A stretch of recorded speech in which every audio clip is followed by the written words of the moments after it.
Hello everyone, welcome to philosophy junction. My name है दीपक कुमार। आज के सेशन में आप सभी का स्वागत है। आज के सेशन में हम लोग गांधी दर्शन में सद्गुण अर्थात सत्य और अहिंसा को पढ़ेंगे। जैसे सद्गुण का अर्थ होता है गुडविल। सद्गुण का तात्पर्य नैतिकता से है। नैतिकता समाज की प्रगति के पथ पर अग्रसर करता है। भारतीय दर्शन में धर्म का गहरा संबंध नैतिकता से है। महात्मा गांधी नैतिकता को ही परम सत्य मानते थे। नैतिकता के आधार पर ही भारत माता को स्वतंत्रता की बेड़ियों से ही मुक्त करवाया। नैतिकता का अर्थ होता है कि जो नियम के अनुकूल है, शुभ है, वो जो नियम के विपरीत है वह अशुभ है। राष्ट्रपिता महात्मा गांधी नैतिकता को ही परम सत्य मानते थे। नैतिकता के बिना जीवन एक मृत प्राणी के समान है।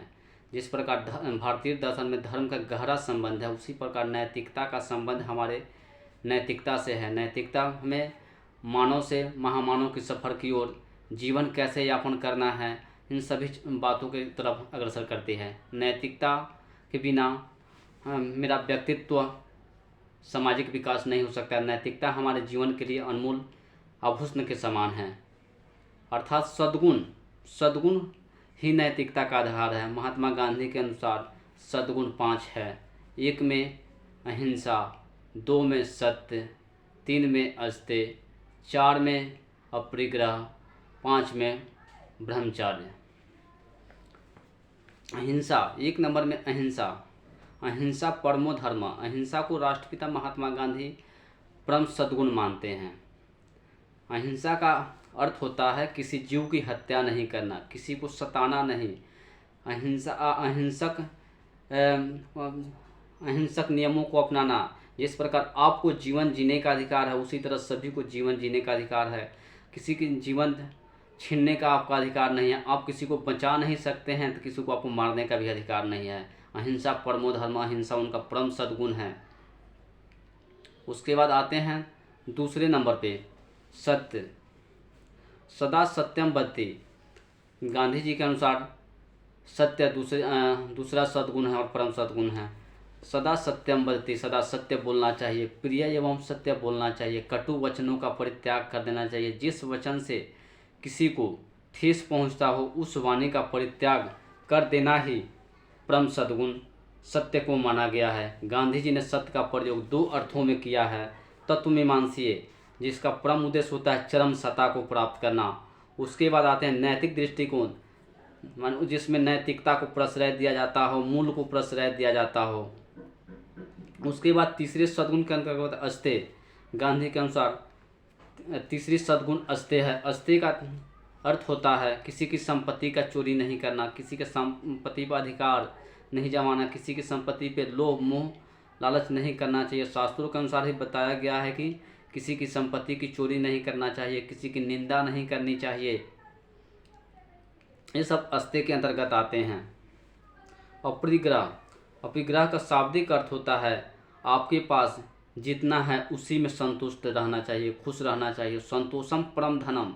आपके पास जितना है उसी में संतोष रहना चाहिए। दूसरे को देखकर ईर्ष्या द्वेष नहीं करना चाहिए।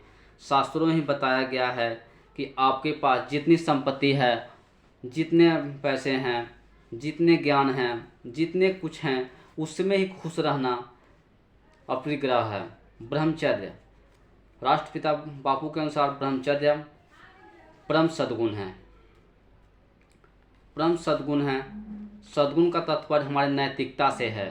ब्रह्मचर्य, जैसे कि हमने ब्रह्मचर्य आश्रम में भी पढ़ा था कि ब्रह्मचर्य आश्रम की अवस्था 25 वर्ष तक है। ब्रह्मचर्य आश्रम में पहले क्या होता था कि आजकल आधुनिक युग में हम लोग आ गए हैं। पहले की शिक्षा प्रणाली, बच्चे जब जन्म लेते थे तो उनको गुरु के पास आश्रम में भेज दिया जाता था। बच्चे वहीं से शिक्षा ग्रहण करते थे। उन्हें तरह तरह की शिक्षाएं दी जाती थी।